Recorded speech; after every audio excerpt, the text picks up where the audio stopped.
देखिए, अमेरिका की तरफ से जो रशियन कंपनीज़ के ऊपर बैन लगाने की घोषणा की गई है, उसको प्रतिबंधित किया गया है, जिसमें रॉसनेफ्ट और एक दूसरी प्राइवेट कंपनी है। उसका क्या इम्पैक्ट इंडियन इंटरेस्ट पे होगा, ओएमसीज़ के क्रूड सप्लाई पर हो सकता है, इसको लेकर जैसा कि हमें सोर्स बता रहे हैं, सरकार की नज़र बनी हुई है। जो डेवलपमेंट्स हैं उस पर नज़र रखी गई है। सूत्र बता रहे हैं कि ऑयल मिनिस्ट्री की तरफ से ऑयल मार्केटिंग कंपनीज़ के साथ इसकी चर्चा चल रही है, समीक्षा की जा रही है कि इसका क्या इम्पैक्ट हो सकता है। लेकिन सूत्र इस बात की जानकारी दे रहे हैं कि ओएमसीज़ की क्रूड सप्लाई पर ज़्यादा असर नहीं होगा, ज़्यादा इम्पैक्ट नहीं होगा रोसनेफ्ट के ऊपर जो प्रतिबंध लगाया गया है। और इसके पीछे की जो सबसे बड़ी वजह है वो ये है कि ओवरऑल जो क्रूड वॉल्यूम है जो कि रशिया की तरफ से खरीद की जा रही है, उसमें रोसनेफ्ट की तरफ से डायरेक्ट सप्लाई नहीं है, इंटरमीडियरीज के जरिए ऑयल मार्केटिंग कंपनीज खरीद करती हैं।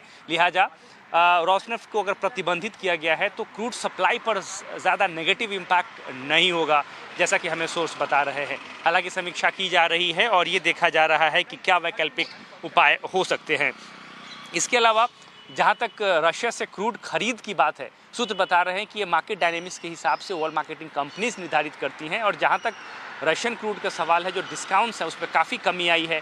अब करीब करीब $2 के आसपास का जो डिस्काउंट है वो रह गया है। लिहाजा किस तरह की खरीद करनी है, किस तरीके का वॉल्यूम हो सकता है, ये ऑयल मार्केटिंग कंपनीज अपने बिजनेस वायबिलिटी और डायनेमिक्स के हिसाब से उसको डिसाइड करेंगी। लेकिन इंडिया के इंटरेस्ट की बात है, जहाँ तक कंज्यूमर्स के इंटरेस्ट की बात है, उसको प्रोटेक्ट रखा जाएगा। और पिछले कुछ सालों में इंडियन जो ऑयल मार्केटिंग कंपनीज़ हैं उन्होंने अपने क्रूड इंपोर्ट को डाइवर्सिफाई किया है। करीब करीब 40 देशों से क्रूड इंपोर्ट किया जा रहा है और मार्केट में क्रूड सप्लाई की कोई दिक्कत नहीं है। लिहाजा इंडियन कंज्यूमर्स के ऊपर कोई नेगेटिव असर नहीं होगा।